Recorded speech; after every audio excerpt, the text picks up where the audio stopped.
Bueno, les quiero contar aquí con este grupo Nexo Yoga y yo elijo. Vamos a hacer varias preguntitas muy interesantes. Empecemos. Les voy a poner la primera sobre la mesa y ustedes me ayudan a contestar. A ver. ¿El yoga es para hombres?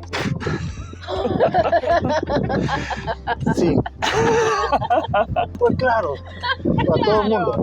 Hostia. Claro que sí. ¿Por qué? ¿Por qué? Vale. ¿Cómo te ha ido a ti con el tema del yoga, hombres y mujeres? Bueno, O sea, pues ¿hay género? el yoga está hecho para todos los seres humanos. De hecho, en el año... Otra vez. No, porque otra vez. tiene Perfecto, micrófono. El que...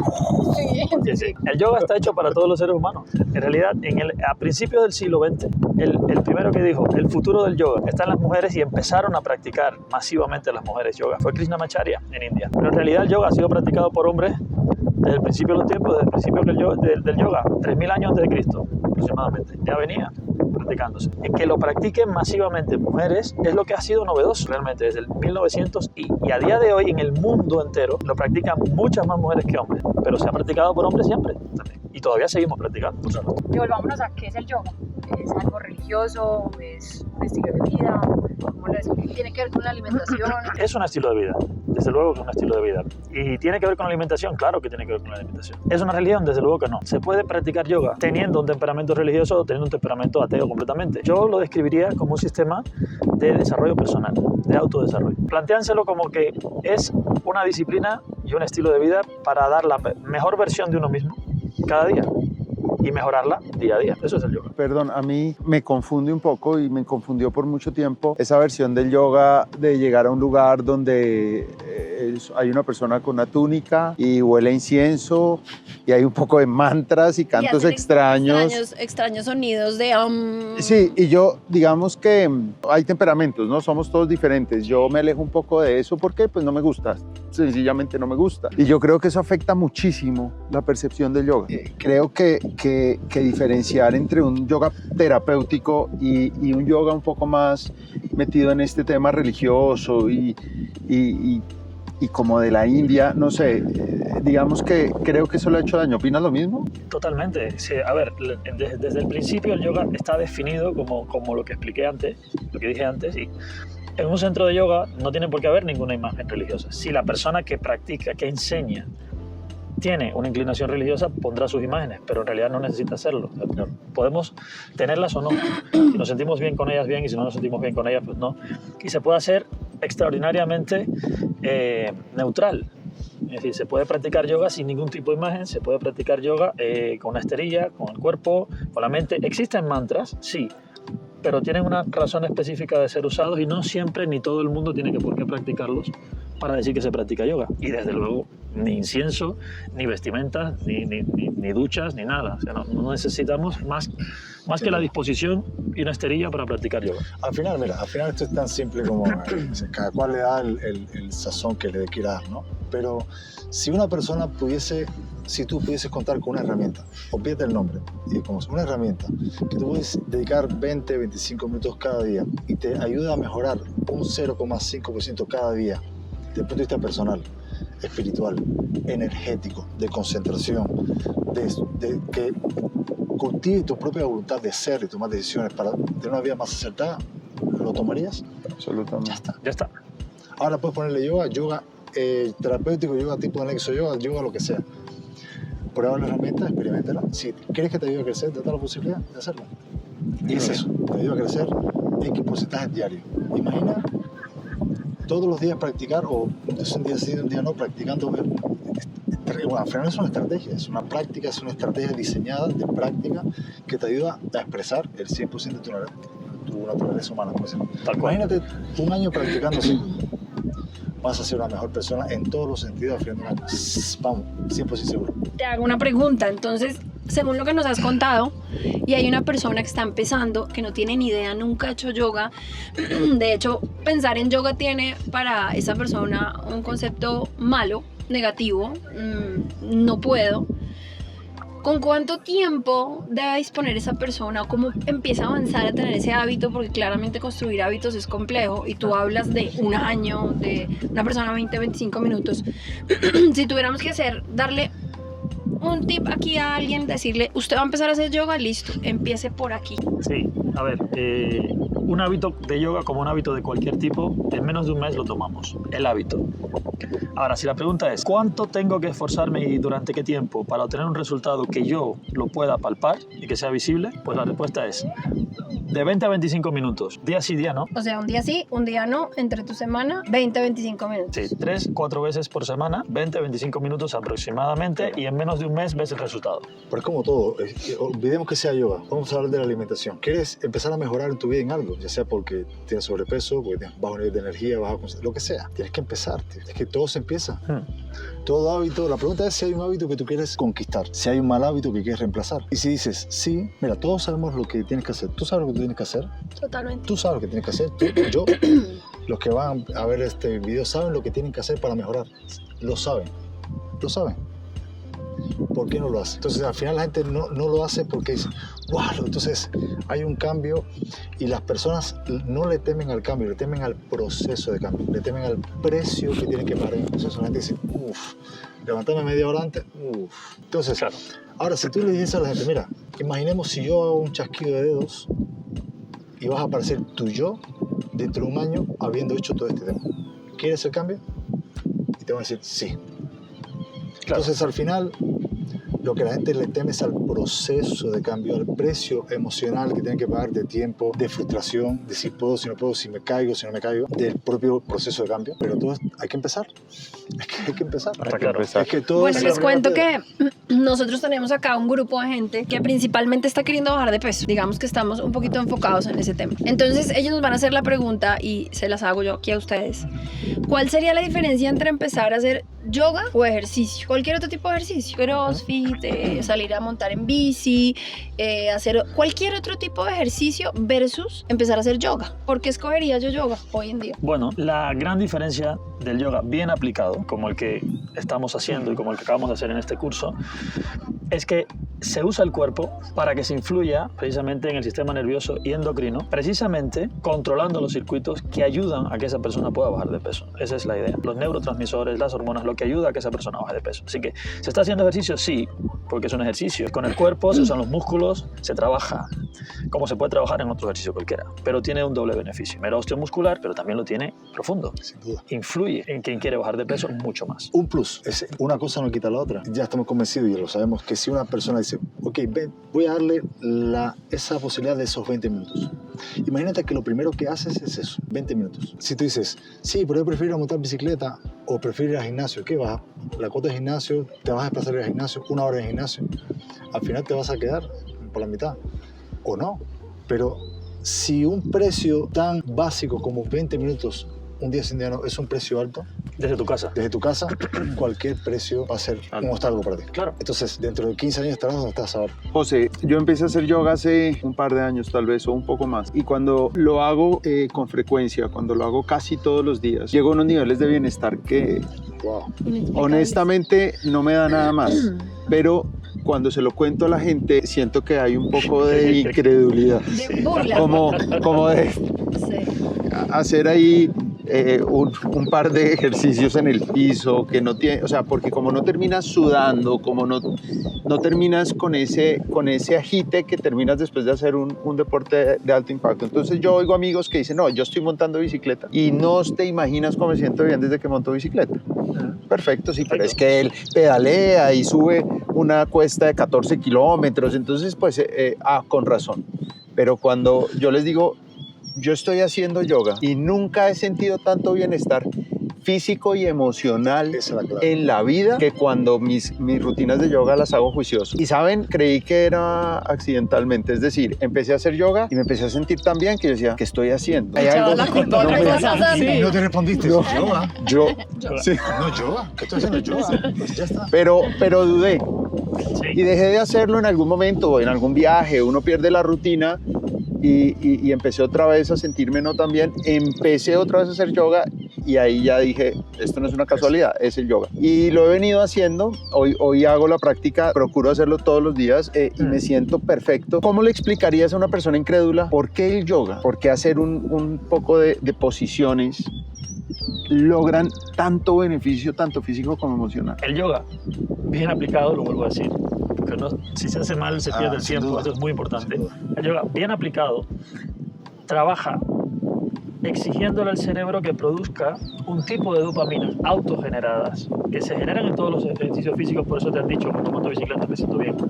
Pero en el yoga se produce mucha más cantidad en mucho menos tiempo y con menos esfuerzo. Esas dopaminas en el cuerpo no se quedan ahí, sino que ese primer chute de bienestar que tenemos ayuda a que otras hormonas, llamadas hormonas de la felicidad también, se produzcan más fácilmente en el cuerpo porque son sinergistas, unas ayudan a otras. Y ese principio de producción de dopaminas y de sensación de bienestar que tienes cuando practicas, te ayudan a que se produzcan serotoninas en el intestino, que te hacen sentir bien también, te ayudan a que se produzcan endorfinas cuando haces cosas que te gustan también. Y eso es un proceso, es como una bola de nieve encima de una montaña, que cuando se va haciendo realmente como efecto acumulativo durante un periodo de tiempo, no muy largo, estamos hablando de meses de práctica, se nota un cambio en la actitud de la persona, en el humor, en la estabilidad emocional, en una serie de cosas. Por eso es. Gracias. Salí de la duda. De mi vida. La duda que tenía. Respuestas a mis amigos. Desde que empecé a hacer yoga tenía esa duda. Una de las cosas que yo creo que el yoga, que es lo que explicó José Antonio ahora, hace una diferencia enorme. Pero ¿qué hago yo? Lo mismo que hago cuando hago ejercicio, salgo a caminar, a correr y demás. Pero sobre todo cuando hago yoga. Porque es un espacio donde tienes más posibilidad de introversión en el momento. Claro. No solamente estás haciendo ejercicio físico, sino que lo puedes observar. Lo hemos explicado en otros webinars. Está la somatización que somatizas, el estrés, la ansiedad, lo somatizas, y está la sublimación, que José habla mucho, que nadie habla. La sublimación al final es revertir el proceso. Imagínate que tú digas, oye, esta semana quiero sublimar, quiero revertir esta creencia que me está jodiendo. O quiero empezar a sublimar lo que me lleva a estar en este hábito de comer o de comer azúcar que no me puedo quitar. Entonces imagínate que estás en una esterilla haciendo una práctica de yoga bien diseñada para esto, y es como una concentración, ¿vale? Y con el pensamiento constante de que diga, estoy en un proceso de sublimar el deseo o la compulsión de comer dulce. Esto haciendo bicicleta es complicadísimo. Maravilloso. Yo quisiera que profundicemos un poquito más en este tema de qué es la somatización. Somatizar es hacer corpóreo algo, somatizar. Entonces, todos los pensamientos se somatizan. Hablar de somatización realmente es una redundancia. Todo lo que pensamos, todo lo que sentimos, todo lo que queremos se convierte en nuestro cuerpo en algo. Claro. En química de algún tipo. Lo que pasa es que estamos preparados para procesar ciertos tipos de pensamientos y emociones mucho más que otras. O no estamos preparados para somatizar una agrupación muy grande de una emoción o de un pensamiento que se convierte entonces en un problema del cuerpo. Entonces, cuando somatizamos esto, se podría convertir en un problema. Eso es el proceso de somatización. Realmente somatizamos todo. Y la otra parte es la sublimación, es decir, el cuerpo tiene una posibilidad de hacer que todo eso que somatizó otra vez se revierta. Porque si no lo tuviésemos, sería imposible seguir viviendo. En algún momento se desatasca todo. Entonces, en realidad, el yoga lo que ayuda es a volver otra vez a sublimar aquello que somatizándose en exceso produjo algún tipo de desequilibrio en el cuerpo. Ese es el tema. Que como médicos normalmente nos cuesta un montón ver la parte y el impacto emocional que tiene nuestras emociones en nuestras enfermedades. Claro. Pero es todo. Entonces al final el yoga termina siendo terapéutico para casi todas las enfermedades. Pues sí, por la parte que le toca al tema psicosomático sí, sobre todo, porque la práctica del yoga obliga a que la mente esté presente en el cuerpo y ayuda a que muchos circuitos que están desconectados se conecten y fluya por ahí toda esa información, toda esa energía que se mueve en el cuerpo, como la sangre, los nervios, todo. Es decir, todo lo que se habla en yoga es corpóreo también. O sea, todos esos términos que aparecen en los libros de yoga se pueden aplicar directamente a la fisiología, a la psicología y con todo el vocabulario que tenemos a día de hoy es explicable perfectamente. En este curso hablábamos un poquito del tema del movimiento del cuerpo antes de centrarnos en la respiración, ¿no? Digamos que los profes de yoga nos hemos enfocado erróneamente en enfocar todo en el tema de la respiración, y una persona con altos grados de ansiedad o simplemente una persona ansiosa natural, como que ya son muchos, respiran con alguna dificultad, ¿no? Además, les cuesta estar en este tema de enfocarse en la respiración. Entonces, con respecto a la ansiedad y con respecto a somatizar todo esto, ¿cómo hablarías un poquitico entre respiración y movimiento? Que fue lo que vimos este curso, que fue muy, muy interesante, ¿no? Sí, bueno, la respiración se podría ver como un indicador del estado de todo el subconsciente, reflejado en todos nuestros sistemas de órganos. Cuando hablamos del subconsciente no es algo ajeno. El subconsciente, ¿qué es? Pues es la parte del cerebro que no controlamos, pero que sí que controla la digestión, sí que controla el sueño, sí que controla todo, hasta la manera en la que nos sentimos y pensamos. Si la respiración tiene una forma determinada que notamos que no es correcta, por ejemplo, muy superficial, se producen apneas, continua o tenemos sensación de que no respiramos cuando tenemos una crisis de pánico, lo que nos está diciendo, una crisis de ansiedad, nos está diciendo que ese sistema nervioso y endocrino está desequilibrado, Hay que traerlo al equilibrio. ¿Qué pasa? Una mente, como resultado de ese estado, de ese proceso, es una mente reactiva o altamente reactiva, es una mente que no va a observar y a permitir que esa respiración se amplíe, sino que va a aferrar la respiración. Entonces, una respiración profunda, con exhalaciones profundas, sobre todo, que son las que se dificultan en un proceso ansioso, es violento de imponérsele a una persona como esta. Entonces, ¿qué se hace? Se usa el cuerpo, se usan los músculos, se usan los tendones para producir un cambio desde el sistema muscular hacia el sistema nervioso subconsciente, nervioso y endocrino, que haga que la respiración vaya cambiando. Es al revés. Usamos el cuerpo con ciertas posturas bien aplicadas para que podamos observar cómo la respiración va cambiando. En la medida que va cambiando la respiración, ese es el indicador de que en realidad estamos llegando a liberar esa tensión y a sublimar esa tensión somatizada. Cuando eso ocurre, entonces es el momento de introducir una respiración profunda, porque ya hay un espacio en el que la mente puede actuar ahí. De lo contrario, la mente lo único que puede hacer es reaccionar y usar la respiración de la única forma que sabe. Y aunque creamos que estamos haciendo algo, no lo estamos logrando. En realidad estamos violentando más todavía la mente y eso puede generar otra reacción más. Oye, José, déjame darte un pie forzado para que amplíes una información.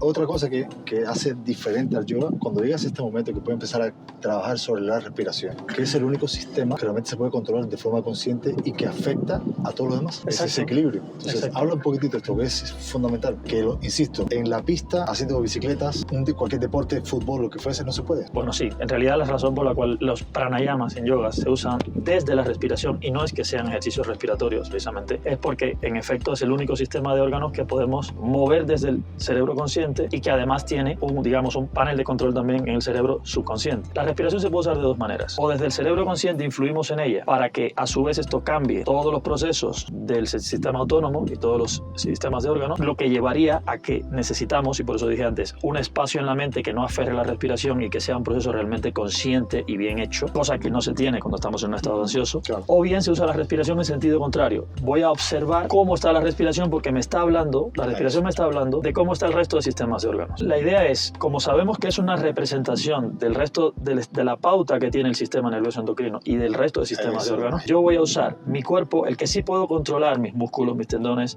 donde sí puedo, si quiero aferrarme, me aferro, no pasa nada, es un músculo, ahí no va a haber riesgo, puedo sostener la posición y voy a observar mi comportamiento en la postura para ver cómo esa respiración empieza a variar. Y ahí estoy cambiando la respiración, pero la estoy cambiando desde el cuerpo osteomuscular, no la estoy cambiando desde la misma respiración. No es decir, voy a exhalar profundo, claro. Esa es la diferencia. ¿Y cómo esto equilibra todo lo demás?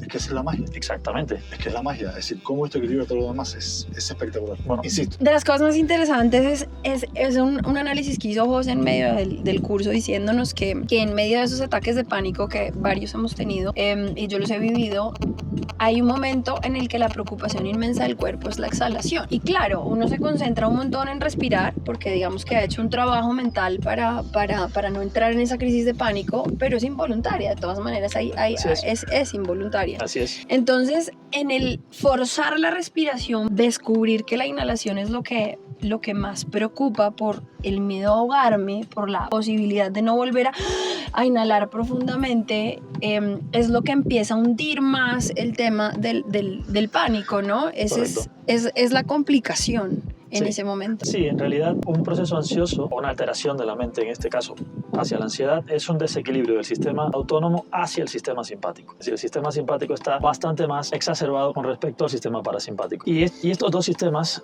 manejan todos los sistemas de órganos. En el sistema respiratorio la inhalación está controlada por el sistema simpático, con lo cual cuando tenemos ansiedad inhalamos mucho más de lo que exhalamos, a tal punto de que la sensación es que no podemos respirar cuando tenemos esa crisis de ansiedad, pero no es toda la respiración, no podemos exhalar. Inhalamos y no podemos exhalar, o la sensación es que no pueden exhalar, en realidad sí que exhalas. Lo que pasa es que el cerebro pierde la sensación de que está exhalando. No nos vamos a morir asfixiados con un ataque de ansiedad, pero parece que nos vamos a morir. Esa es la diferencia, ¿no? Claro, mientras más insistimos en inhalar, más fuerza le damos al sistema simpático. Por eso digo que las respiraciones en un cerebro que está percibiendo la respiración de esa manera, lo que para ese cerebro es el equilibrio no lo es. La respiración no es el camino al principio. Conseguir una exhalación profunda desde ese punto del cerebro es muy difícil. Entonces, repito, es preferible usar el cuerpo y las figuras corporales, como las flexiones de columna, las extensiones de columna, las lateralizaciones, etcétera, para educar la respiración y entonces producir exhalaciones. Quería seguir un poco con el tema del estrés. Yo creo que en mi consulta el 80% es estrés crónico sostenido. Y este fin de semana justamente hablamos del yoga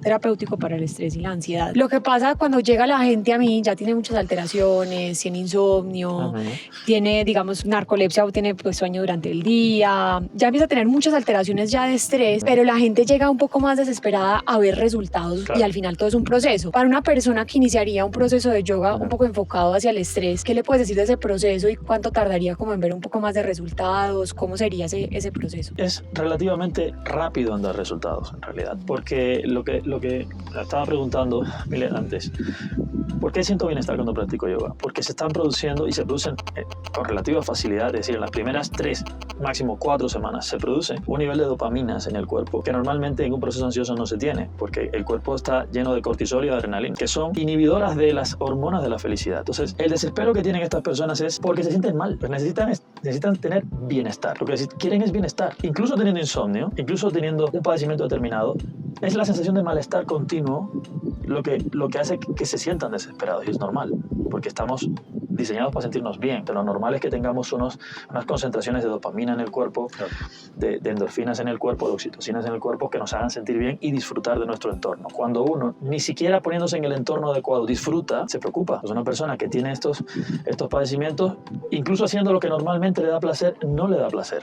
Es desesperante. Cuando empezamos a practicar yoga, esa sensación de bienestar de la que él hablaba se puede conseguir, tengas o no ese estado. Siempre que se aplique bien el yoga, es imposible que no se produzcan esas dopaminas porque es instintivo. El hipotálamo va a producir esos neurotransmisores, el cuerpo lo va a recibir y va a haber una sensación de bienestar, que además es acumulativa. En menos de un mes, practicando de 20 a 25 minutos, día sí, día no, un programa específico bien aplicado, como el que hemos desarrollado, como el que han visto aquí, claro, produce un estado de bienestar que es lo que está buscando esta persona. Y a partir de ahí todo será acumulativo y poco a poco creciendo. Todo es empezar.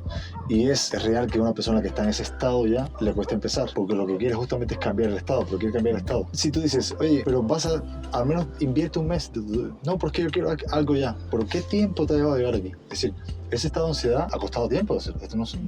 Claro. Claro, es que igual. No, es que tengo 80 kilos sobrepeso. Hostia, te lo has currado durante 2 años o 3 años. Esto no se hace de la noche a la mañana. Claro. Entonces, al final, es un hábito establecido en el tiempo, pero que no te aporta. ¿Qué quieres? ¿Quitarte todo esto en el 2% del tiempo? No. También tienes que pagar un precio, ¿no? Me encanta que toques ese tema, Jordis, porque queremos ir un poquitico a...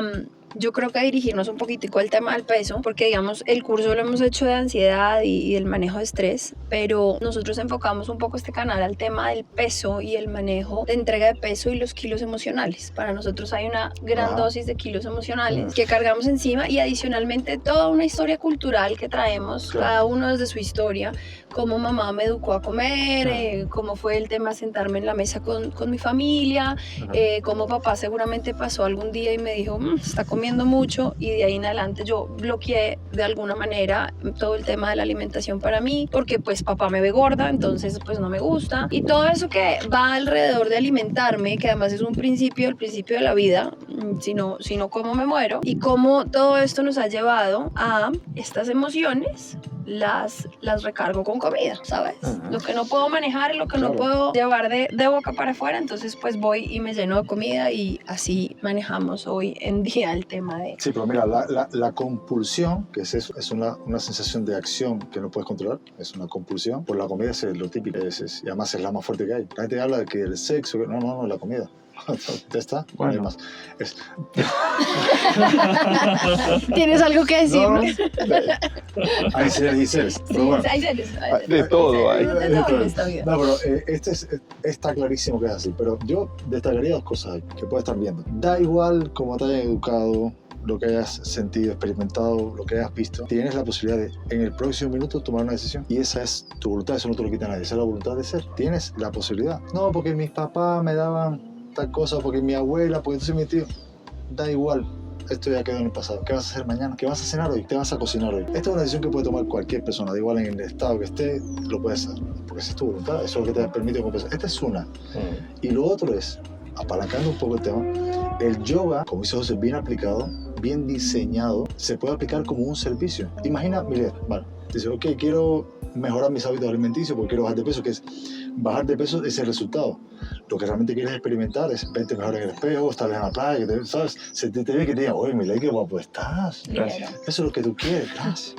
Pero eso es lo que tú quieres. Entonces, para llegar ahí, imagina que pudieses usar un ejercicio también físico complementario para ayudarte a romper la inercia del hábito. Al final usa yoga como un servicio para, en este caso, romper la inercia de la compulsión. De la misma forma que te decía ahorita, estás encima de la esterilla y puedes sublimar. Imagínate que estás practicando yoga con algunas posturas específicas que aquí el maestro es el que sabe, porque pueden extender, que pueden estimular algún tipo de glándula o que pueden hacer algo y paralelamente dices, estoy haciendo esto, ¿para qué estoy haciendo esta práctica yo? Les cuento que nosotros en el equipo de Yo Elijo hemos visto la dificultad que tiene la gente a lo largo de los días de mantenerse porque la alimentación es un tema bien particular. Yo arranco con muchas ganas, sé qué es lo que tengo que comer, pero muy rápidamente nosotros lo llevamos embarradas continuamente, vuelvo y caigo, sé cuál es mi objetivo, sé cuántos kilos debo bajar, tengo claro que quiero entregar esto. Se autosabotean, ¿no? Y autosaboteo total. Y adicionalmente nosotros empezamos a trabajar algunos temas familiares, algunas cosas del pasado, empezamos a hacerlo más tangible, vamos dándole. ¿Qué podría el yoga ayudarnos? Porque además aquí estamos dándonos la oportunidad de dar una gran herramienta para esta frustración que se da permanente de no poderme mantener en ese hábito de saber qué es lo que como y demás. Imagínense esta posibilidad de dar una práctica de yoga ayudando e impulsando hacia el tema del peso. José, ¿qué ves tú en el tema del peso particular? Hoy nos hablabas, por ejemplo, con el tema de las mujeres entre los 40 y los 45 que suben de peso con alguna facilidad y cómo mantenerse, ¿no? En no autosabotearse. Bueno, hablé de las mujeres entre los 40 y los 45 o 48 años porque en el proceso de climaterio y menopausia en un grupo de mujeres se da la dificultad del procesamiento de la serotonina en el cuerpo y el cortisol empieza a dispararse. Y todo esto está en el intestino, en realidad. El eje del cuerpo es la médula espinal, pero el segundo cerebro del cuerpo, que yo le llamaría el primero, sinceramente, es el intestino. Es que yo digo lo mismo. Justo, eso lo diría, ¿verdad? Entonces, en la relación del nervio vago con ese intestino y el cerebro y el corazón en la zona torácica también, el yoga definitivamente vuelve a sintonizar al intestino con su capacidad de generación de serotoninas. Entonces, la búsqueda de comida compulsiva no busca el placer de comer. ¿Qué es el placer de comer? ¿Qué es lo que está por detrás del placer de comer? La serotonina. Es una de las hormonas de la felicidad. Cuando esa sensación del malestar falta un equilibrio neuroendocrino que nos dé un bienestar estable y duradero, entonces buscamos picos de esas hormonas de la felicidad. Uno de ellos es la serotonina, eso está en el intestino. Si el intestino no está funcionando adecuadamente, y esto no significa que no pueda hacer una digestión, significa que no está sintonizado con el resto del cuerpo y el resto del sistema endocrino, pues entonces se da la comida compulsiva. De lo contrario, si el intestino se sintoniza y no es tan difícil de hacerlo a través del yoga, una dieta saludable incluso, no tiene que ser una dieta que todo el mundo está pensando que el placer de comer lo dan las comidas más ricas en calorías o por ejemplo. O eliminar el arroz, o eliminar el pan, o una dieta bien balanceada, podría generar serotonina perfectamente y no necesitaríamos comer compulsivamente para buscar ese placer porque ya lo tendríamos. O no tendríamos la necesidad de la serotonina, claro. Si no tenemos la necesidad de la serotonina porque tiene un buen nivel en el cuerpo, no necesitamos comer compulsivamente. De pronto no tenemos esa sensación de qué necesidad tengo de comerme tal cosa. No parecería. Por eso el yoga puede ayudar mucho en este punto. Equilibrarlo. Claro. Perfecto, súper. Ustedes son un referente a nivel mundial. Vienen de España, están acá en Colombia, van a Argentina, van a México, dan cursos enfocados principalmente para profesores, ¿no? Nosotros estamos un poco metidos en el tema del yoga hace ya varios años, porque Kiki es profesora de yoga. Ella hizo un curso, se certificó como profesora, sin embargo, cuando los conoció y cuando conoció a Nexo Yoga, algo que me impresionó y porque los conocimos es porque Kiki llegó después de hacer el primer curso con ustedes y dijo, finalmente hay alguien que sabe realmente de yoga. No quiere decir que los otros no supieran. Es mentira, no le subas tanto el ego porque después nadie se lo aguanta. Así lo dijiste.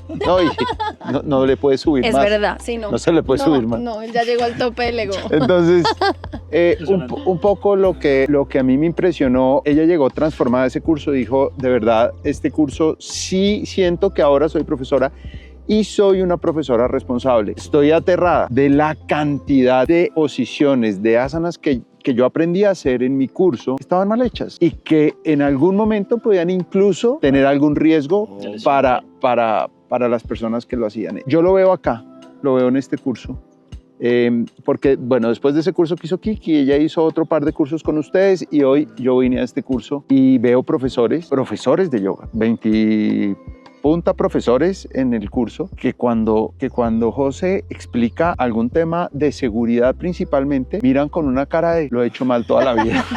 ¿Sí? Y es... Yo he hecho cosas muy mal, mucho tiempo. Todos. Entonces, te quiero preguntar, lo que ustedes están haciendo es maravilloso porque todo el mundo lo comenta, al salir de los cursos dicen, bueno, finalmente llega alguien profesional, realmente profesional, porque hay que oír una clase de José para entender el nivel de profesionalismo, el conocimiento anatómico que tiene. Con mucho respeto, Vero, creo que más que un médico, ¿no? Porque habla de absolutamente el cuerpo, lo tiene. Porque es integral. Todos salen muy contentos, todos salen diciendo, hoy oía cuando salimos a un break del curso, algunos diciendo, es que a mí me cambió mi práctica de yoga y la que le transmito a mis estudiantes haber hecho los cursos de Nexo Yoga. ¿Cómo ves tú eso en tantos países que visitan, a tantos lugares que van a dar cursos? ¿Cómo lo ven? Es decir, sí hay una falta muy grande de instituciones en cada país que realmente produzcan profesores de yoga profesionales. Sí, lo hay. El mundo del yoga desgraciadamente ha caído ha caído ya hace muchísimo tiempo en el negocio de la formación de profesores. Entonces, si el modelo de crecimiento de cualquier empresa dedicada al yoga, que existen varias, es formar profesores, cuanto más profesores formen mejor porque es un método de facturación. ¿Qué ocurre? Va a bajar la calidad y cuanto más competencia haya, pues quien antes lo forme más facilidades de mejor. Y hay una oleada de formaciones de profesores que son excesivamente rápidas, no dan tiempo, no están completas y claro, por ofrecer un título o por tener un título, una persona que quiere ser profesora de yoga, si no tiene la referencia de lo que debería ser, porque la responsabilidad que vas a tener va a ser el cuerpo de una persona, van a ser las emociones de una persona, van a ser, pues, claro, al final ocurre que hay muchísimos profesores de yoga que tienen mucha carencia de conocimiento a día de hoy. Hay otros que sí tienen conocimiento, hay otros que sí lo hacen bien. Pero en realidad la mayoría, desgraciadamente, a día de hoy, sobre todo en los últimos años, que ha sido exponencial el crecimiento de esto, no tienen el conocimiento suficiente realmente para resolver problemas específicos de yoga, sino que hacen un tipo de práctica que es muy genérica, que no saben adaptar porque tampoco les han permitido el conocimiento de la adaptación y que es peligroso en muchos aspectos. De todas maneras, en Nexo tenemos la proyección de llegar a centenares de miles y quizás millones de personas para que por lo menos tengan esa referencia. Y no es lo mismo un profesor de yoga que un profesional del yoga, es diferente. Ser profesor de yoga, bueno, es a día de hoy relativamente fácil, hay que decirlo, porque hay cursos por todos lados. Incluso hay cursos virtuales, ¿no? Claro. Así que es aterrador. ¿Cómo puede ser virtual? ¿Cómo puedes aprender? Profesor de yoga. Claro, ¿cómo puedes aprender yoga si el canal kinestésico de la enseñanza y la corrección es fundamental? Si no te enseñan, ¿cómo vas a ser profesor? Pero ser profesional de la enseñanza del yoga es diferente, porque tú tienes que, si tuvieses que vivir de la enseñanza del yoga, tú tienes que aprender a resolver problemas de yoga, de verdad. Y ser un profesional durante muchos años, no dedicarte un tiempo a eso y luego hacer otra cosa, sino dedicarte a eso toda la vida, como lo he hecho yo, requiere un conocimiento de aprender a resolver problemas reales de yoga. Y para eso te hace falta saber. Tarde o temprano tendrás que buscar un curso o una forma de reciclarte continuamente que te permita hacerlo. Y en Nexo lo que queremos es eso. Nuestro modelo no es formar profesores. Nuestro modelo es darle soporte al profesional del yoga y darle herramientas y como esta que vinimos a ver aquí sobre el estrés y la ansiedad. Y eso es lo que estamos haciendo. José, si tuvieras la oportunidad si nos pudieras dejar como un legado a los que estamos de tu versión de qué es yoga, sin tomar nada de lo que hay en libros escritos, sino como en la actualidad, ¿sabes? Cómo tomarlo hoy. ¿Cómo lo denominarías? ¿Cómo darías qué es yoga? Yo veo el yoga y lo aplico en mi vida, que es mi estilo de vida, como en la disciplina que está diseñada para expresar y desarrollar el 100% de la naturaleza humana. Todo lo que eres y puedes ser, lo puedes expresar y desarrollar a través del yoga.